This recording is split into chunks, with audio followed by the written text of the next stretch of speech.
Reax TV, shoutout po.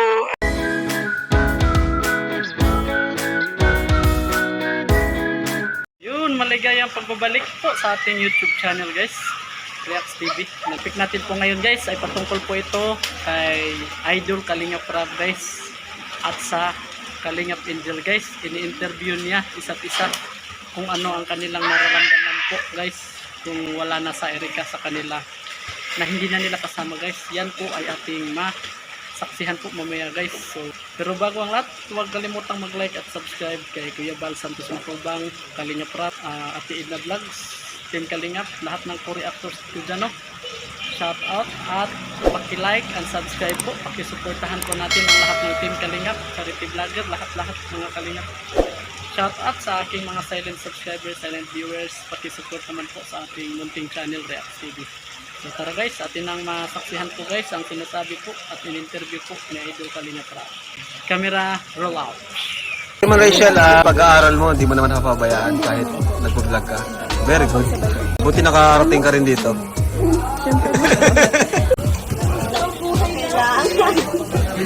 Roseanne, pakilala ka.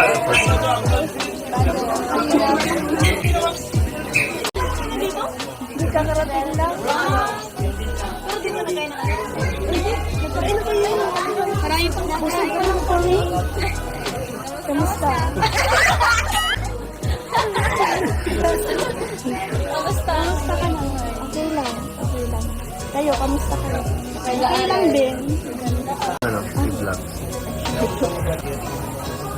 Kami sa ating pwede. Ha? Galing kami dun sa tindahan. Oh? Nandun siya? Pero wala. Ano? Nagilid, nagtigil kayo doon? Nagbili lang. Nagbili lang. Si Roseanne nga pala, kilala mo si Roseanne? Wala po. Kapangin. Ano masabi mo at namit mo na si Rachel? Ang ganda. Siya yung... Ang ganda talaga. Siya yung una namin napabahayan, and then si Trixie. Diba silang magpinsan? Ganda talaga. Kala ko sa ano lang yun Sa video? sa video talaga. Sa personal. Kayo man din personal lahat mga lahat kayo maganda. Kasi Kuya David, yung post kasi Kuya David. Wala ko nga paano sa America. Shocked. Yung patiin ano. Ano masasabi mo itong Rachel? Biglang pag-back out ni Erica. Sabi ko, Ayaw niya biglang mag-vlog. nakakalungkot siya. Kasi pinapanood ko rin po yung script sa lahat. Yung subaybayan ko namin. Hindi ko tayo. Ikaw ano? Yun.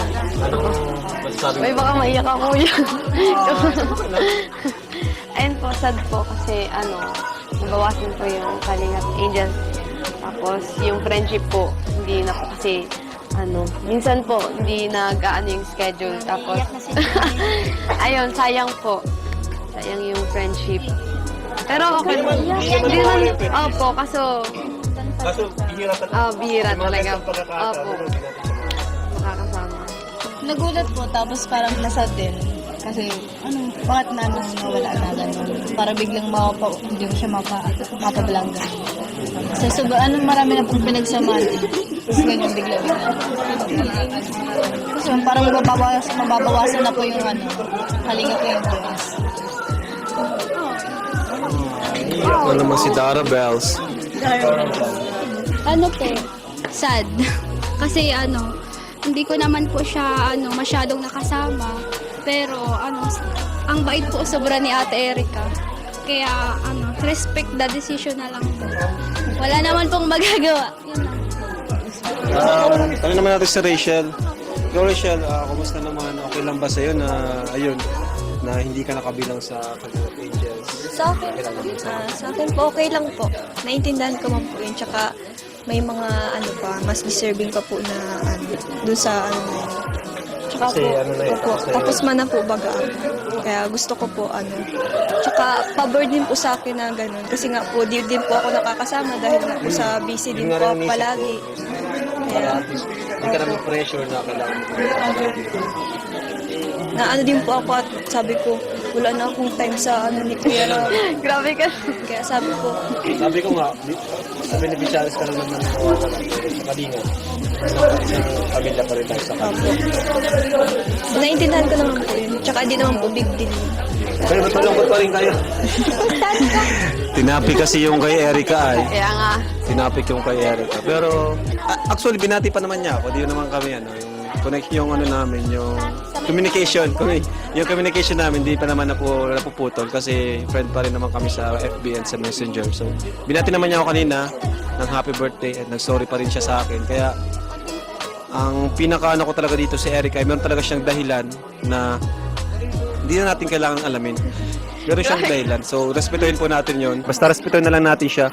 Kasi si Erica, pagkasama naman natin siya, okay siya, mabait at magaling makasama. So, sa tingin ko talaga, meron siyang dahilan. Kaya ayun, di na muna siya nagpa-vlog. So, dapat yun ay respetuhin natin. At sana, tuloy pa rin ang support natin kay Erica. And malay mo, di pa naman yan nagtatapos eh. Malay niyo po sa susunod, makasama natin ulit siya or magbagong isip niya or magpayag siya ulit na magpa-vlog.